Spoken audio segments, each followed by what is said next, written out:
good morning, and welcome to another edition of the Sunday Show on African Independent Television, AIT. My name is Obia Ajuru. It's yet another edition of the show, another topic carefully selected to make attempts at addressing a challenge in the society.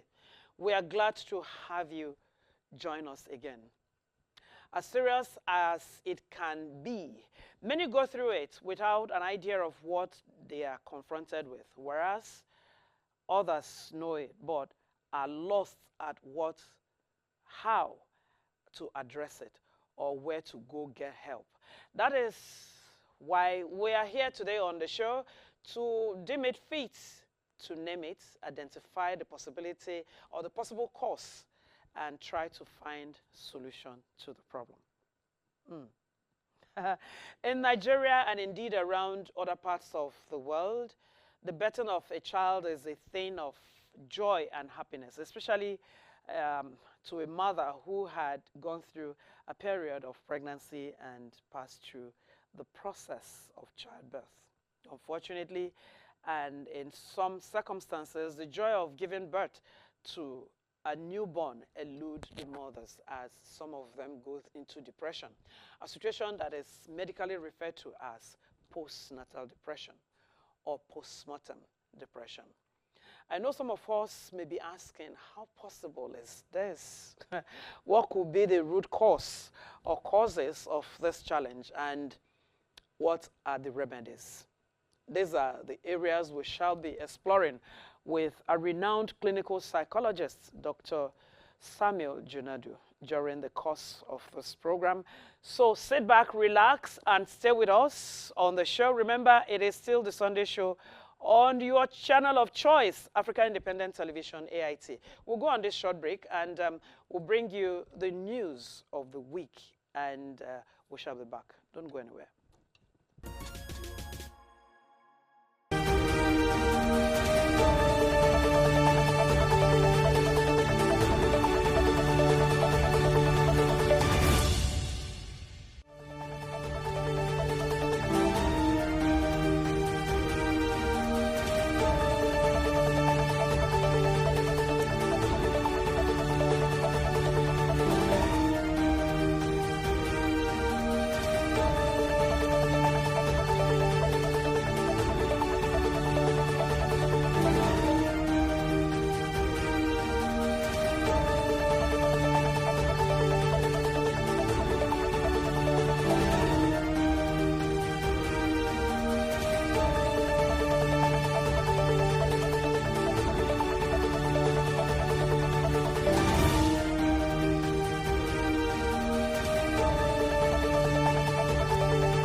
Welcome back. Statistics indicate that incidences of postnatal depression are normal and common problem that affects 1 in every 10 women or women. At a time when a mother is expected to naturally bond with a newborn, it turns out a time when the mother resents the baby. You can see how it's like I'm struggling with what I'm saying, but it is just the truth. Having some feeling of anxiety or sadness. Experts have maintained, however, that it is normal to experience a wide range of emotions during pregnancy and childbirth, insisting it is no fault of the mothers. How to manage these conditions is a part of what our guests will tell us. There is also a school of thought that suggests that the postnatal condition may degenerate and become fatal and even detrimental to the society. Without wasting much of your time, let us now have our guests, a clinical psychologist, join us on the show for more understanding of the condition. Grab your seats and join us on the most fascinating 60-minute infotainment journey, showing on your favorite TV channel, Africa Independent Television, AIT. Analysis on topical national issues, news, sports, and entertainment are on the menu. It's a show you do not want to miss. It is The Sunday Show.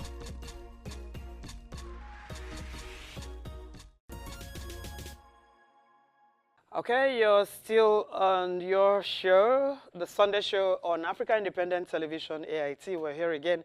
And today we are looking at a very, very important topic. And it's no less a topic other than postnatal depression and trauma.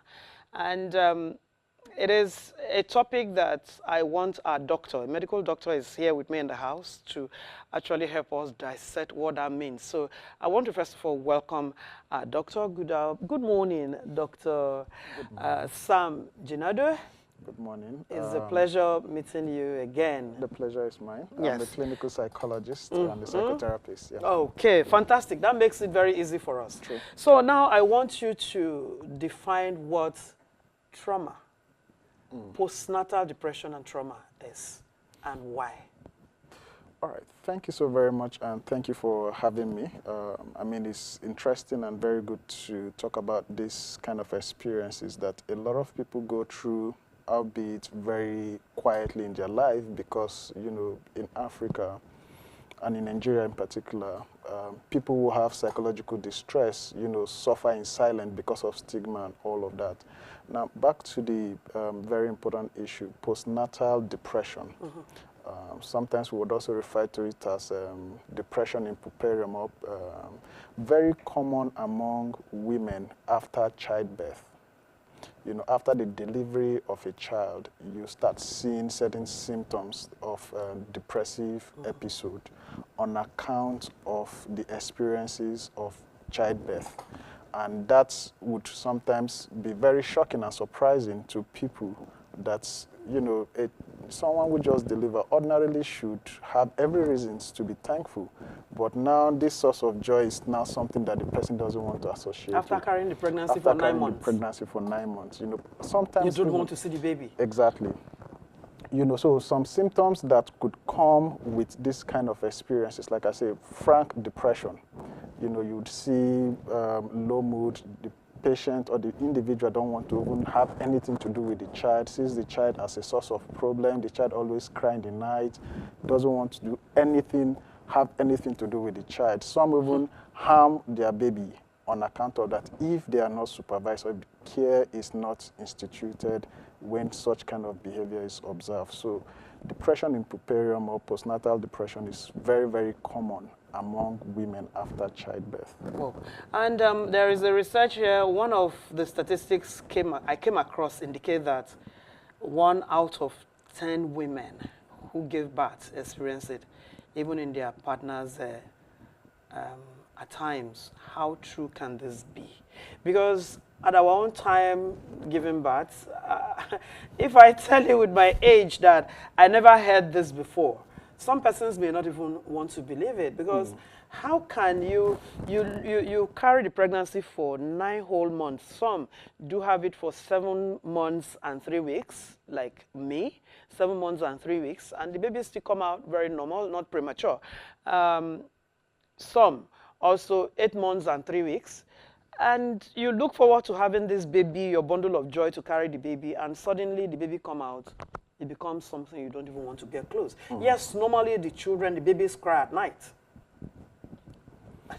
Very true. So, again, there are people who are predisposed to depressive episodes. You know, the process of childbirth can be very stressful, right?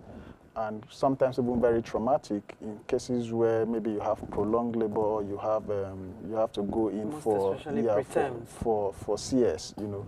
So some experiences relating to the process of childbirth can be very stressful. And people who are already predisposed, either by genetic loading or by whatever condition, are predisposed to depressive illness. That experiences can be the trigger to depression. You know, so it's not just the fact that it's an uncommon thing. You know, like I said, people have different predispositions. So someone who is predisposed now have this as a stressor.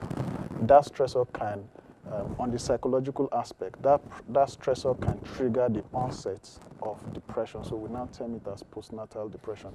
And there are also chemical imbalances in the brain. I don't want to bore anybody with any jargons. We need to hear it.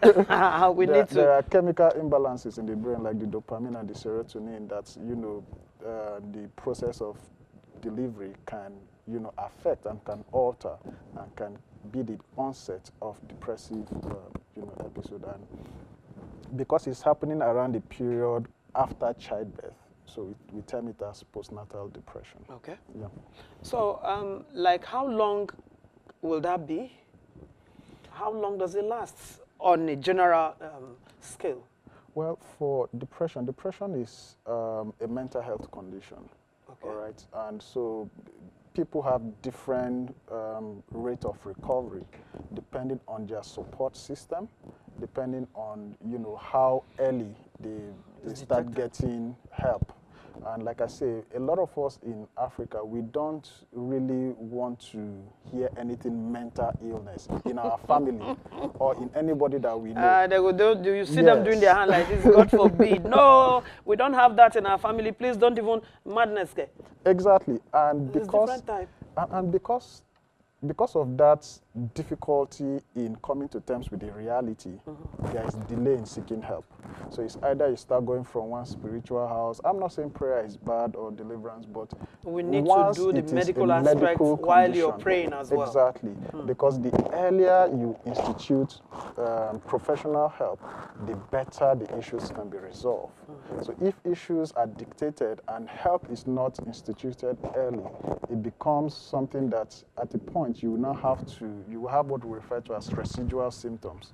You know, you would, even after treatment, you will still have some evidences to say something really happened to this person at some particular point in time. So the duration for the illness is dependent on the support system that the person have available to them. But if help is instituted, you know, depression within a period of time, max 1 year, you would be able to get the person recover fully. Oh. So especially like if it's a first episode. Like a woman who just had a baby and she's going to go through that for 1 whole year. That is not funny at all. Yeah. What if she does not even have support at home?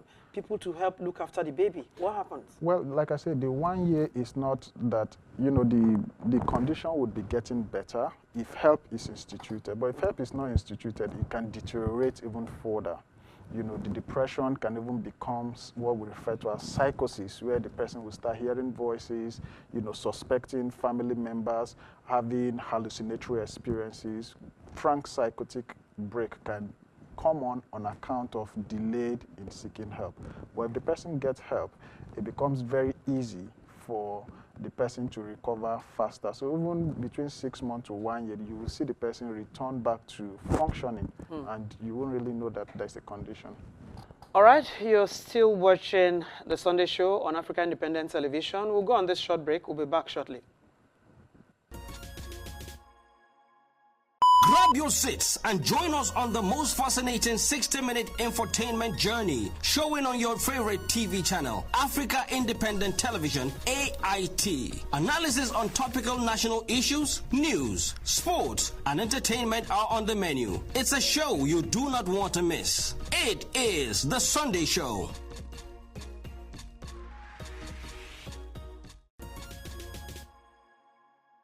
Okay, you're welcome back. You're still watching The Sunday Show on Africa Independent Television. Before we went on that break, we were discussing postnatal depression and trauma. Now, I want to also take it further because we have to look at trauma generally.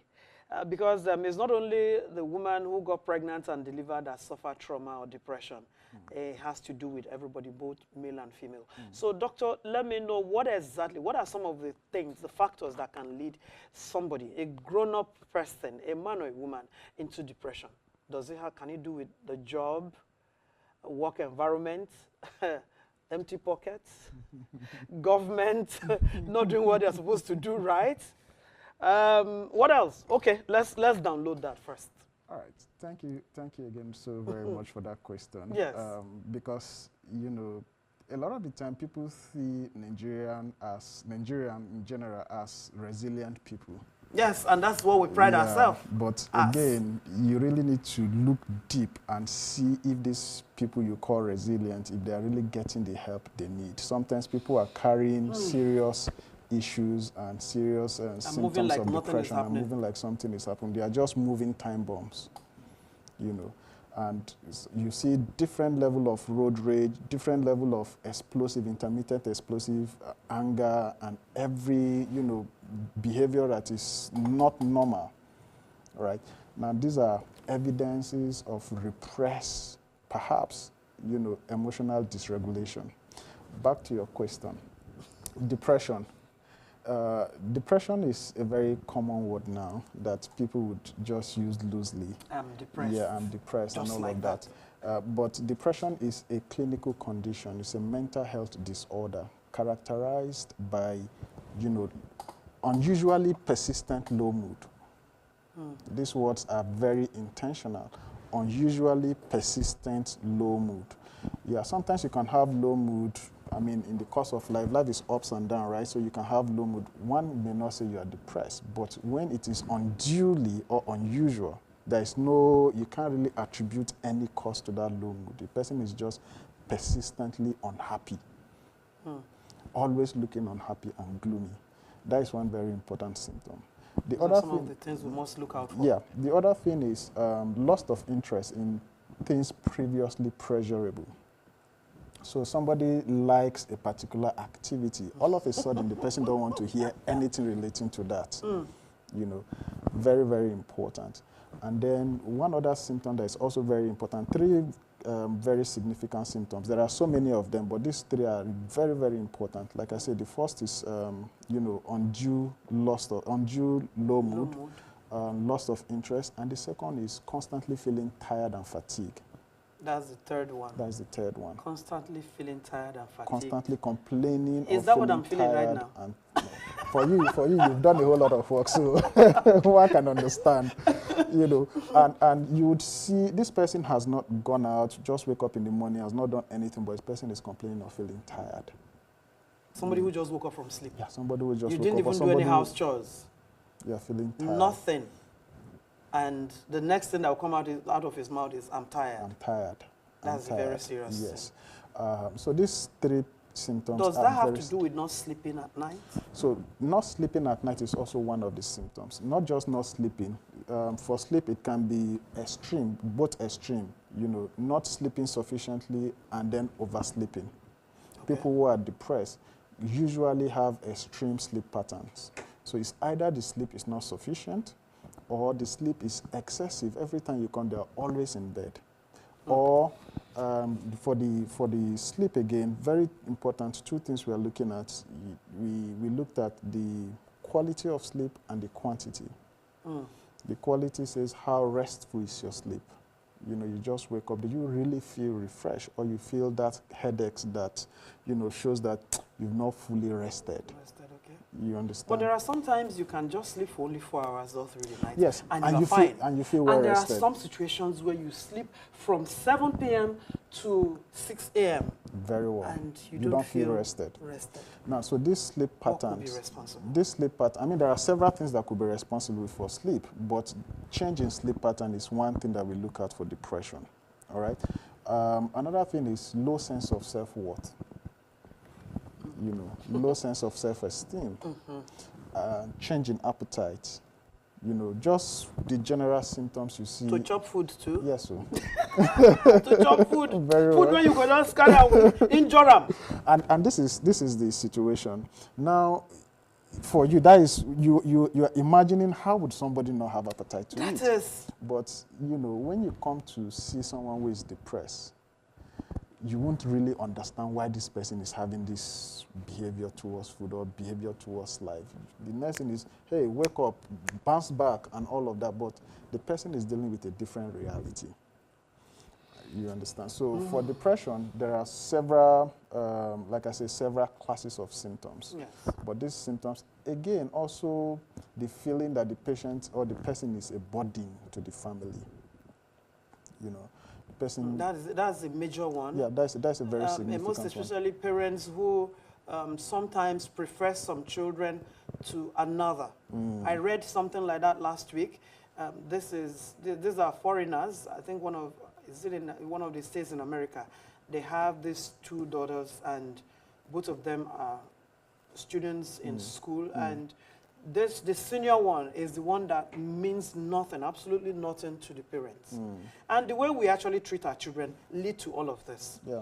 Now, when they're on holidays, they prefer to take that last child to wherever vacation they are attending. And whenever she tries to make the move to, okay, let me join you, say, no, we don't need you there, we don't need you, you know. And she will keep to herself. And gradually, she withdrew from whatever has to do with the family. And a lot of us here as parents are also doing the same thing to our children here. When some children, some of them learn very slowly, some learn very fast. Yeah. And when you now use that either fast or slow learning to, you know, determine how you interact. Exactly. Then you now hate that child. Please go and sit down in one corner. Your mates are carrying first and second in the class, and you are coming 6th or 10th. So now, before you know, the child is already. This takes us back to the causes of depression. Okay. These things you just rail out, they are very significant social and psychological factors that contribute. So for depression, and we overlook it. And we overlook it. For depression, the model we use is biopsychosocial, both for the etiology, that is the cause, what makes someone depressed. We look at biopsychosocial alongside the treatment. So if we want to also treat someone who have depression, we don't just look at medication. We also look at biopsychosocial. There are biological. Break that down for those of us who don't go to school. So break it down. Biopsychosocial is. You know, there are only 2 set of people that went to school: doctors and lawyers. The rest of us are just passengers. For biopsychosocial, you are looking at biological factors. And biological factors are, it could be on account of the childbirth, injuries to the brain, maybe accidents, substance use, anything that is biological that affects the brain, all right? That can be a cause for someone having depression, all right? Now, again, like I said, there are so many biological factors. It could also be hereditary, okay? Studies have shown that genetic loading, again, hereditary doesn't necessarily mean cause.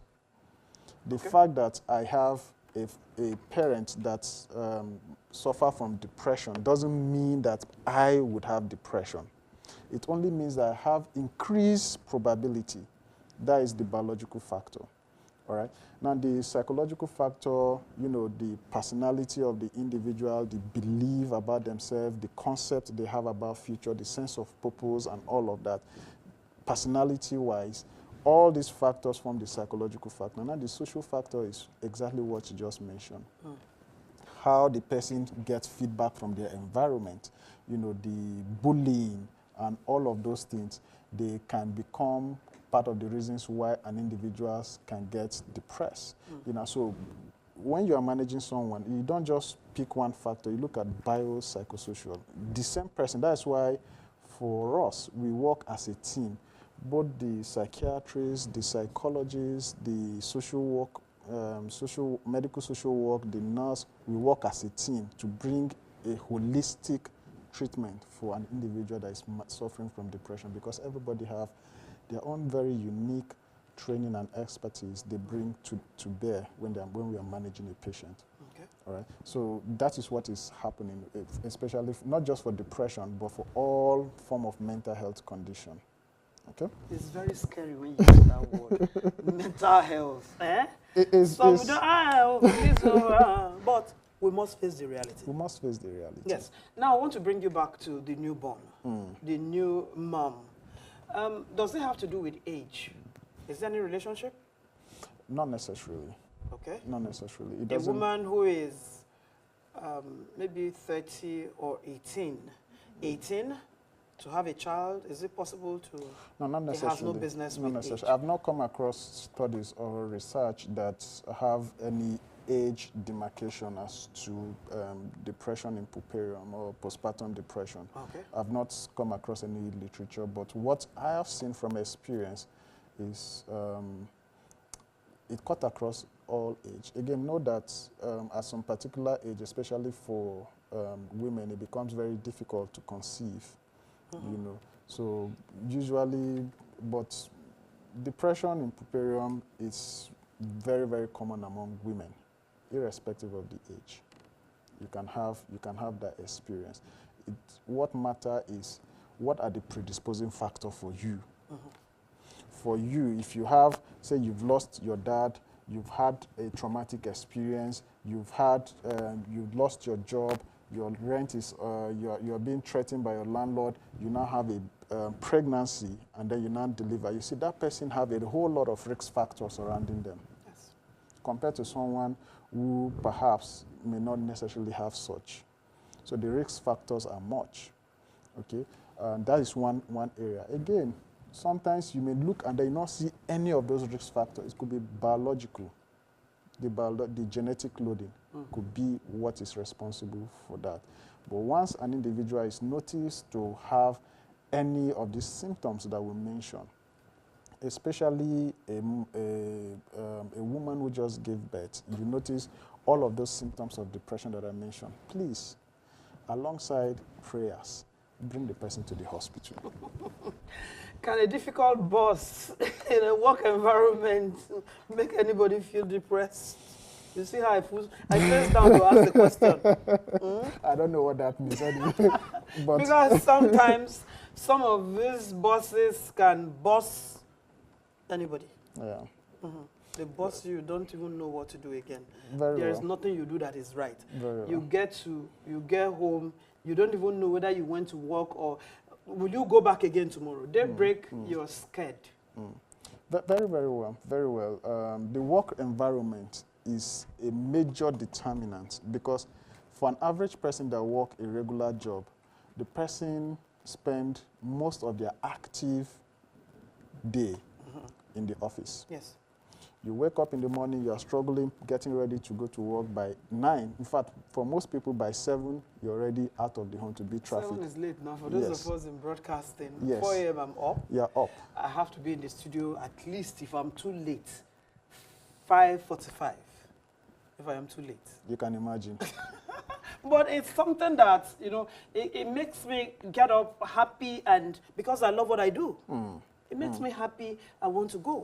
Now, imagine that with all of this, you go to the office and then you have a boss that is difficult Adding to work with. getting up and driving myself like 30 minutes before I get to the office. Yes, it's even 30 minutes. Some people would have a lot of frustration on the road, Okada, Keke, and you spend long hours on, traffic jam.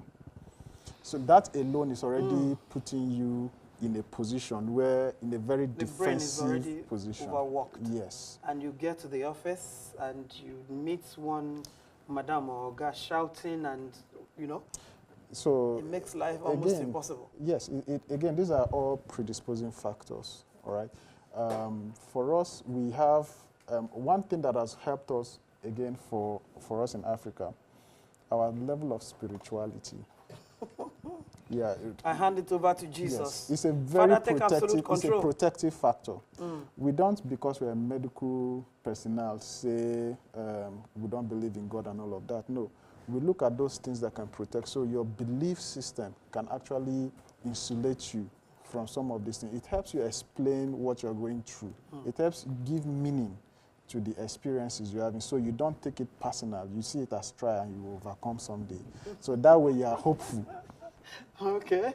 Before I let you go, in the areas of not having empty pockets, government not doing the right thing, of course, if we want to put that on the scale, 99.9% of Nigerians who are not at the corridors of power should be experiencing depression. I talk I'm a bit not. Yes. Because I mean, it's crazy. You work all through the month so hard, and you spend that money in 3 hours. Is that not enough as depression? It's quite unfortunate that the socioeconomic situation has, the stress load of that has increased. Again, I wouldn't really say it's a cause. It increased the risk. It increased the risk of individual sliding into depression. Yes. All right. So yes, the government policy, you can't pay your bills. The inability to pay bills, that alone is threatening your survival. Exactly. And you go into a fight or flight mood. You know, so that alone can push you to a level where if you experience any major stressor alongside, you would have a breakdown. Thank you so much. Thank you for making our time to educate us. Of course, it's not going to be a one-off thing. Doctor, we have to agree. Very well. It's not going to be a one-off thing because you need to always make it regularly to educate Nigerians on what they should do when you notice some of these things that has been reeled out today. We've been speaking to Dr. Sam Jinadu, a clinical psychologist. Yes. Thank you for making our time to be with us on this show. And I want to say thank you once again. Thank you so very much for having me. Thank you so very much. To come out to educate Nigerians. I really want to really commend you for this initiative. You don't know what this is doing in helping people understand what they are going through, in helping people to gain a voice that I'm not alone in this. That is what I'm experiencing have a meaning, have a definition. So people also go through this. And like you said, maybe some other time we'll look at how to approach and how to seek help.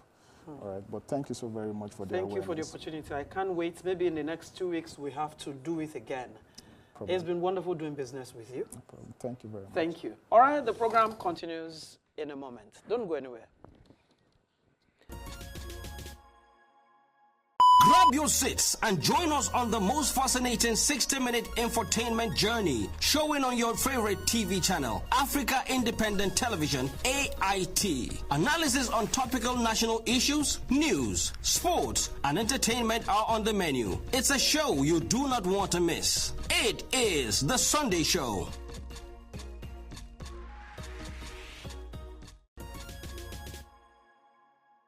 So there you have it.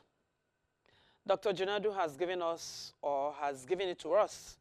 I hope you grabbed a few lessons from the discussion. For me, it is important to get help as soon as possible. If you think you might be depressed, bearing in mind that the symptoms could last for months, even get worse, and have a significant impact on you, your baby, and the family. With the right support, most people make a full recovery. Permit me now to shift gears to entertainment and, of course, the Newsmaker segments on the Sunday Show. Vibes and Sound is up next.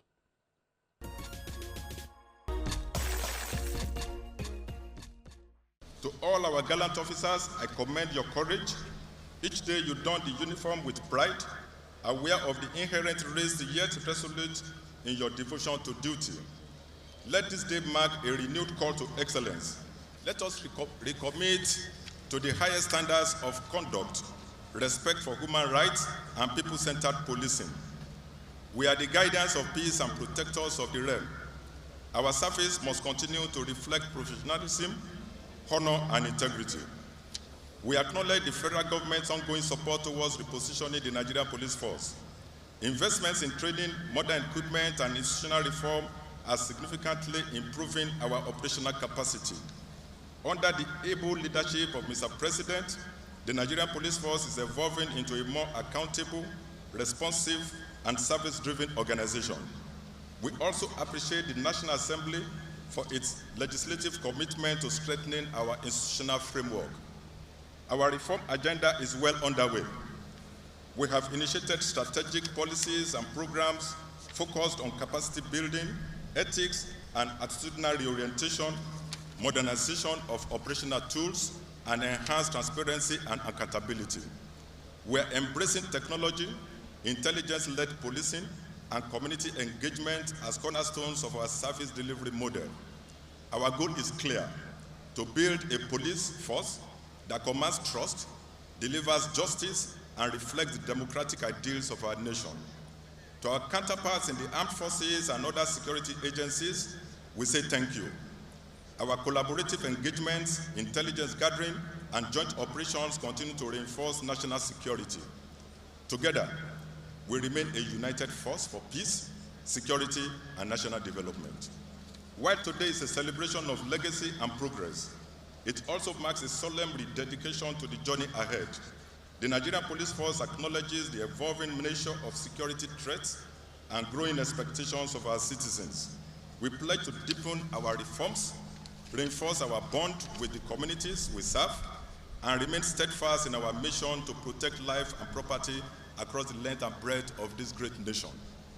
On this National Police Day, let us move forward in unity and determination to build a Nigeria where the police is not only a symbol of authority, but a beacon of hope, service, and national pride. We solicit your continued support and partnership in actualizing this vision. May the Almighty God bless the Nigerian Police Force. May He continue to bless the Federal Republic of Nigeria.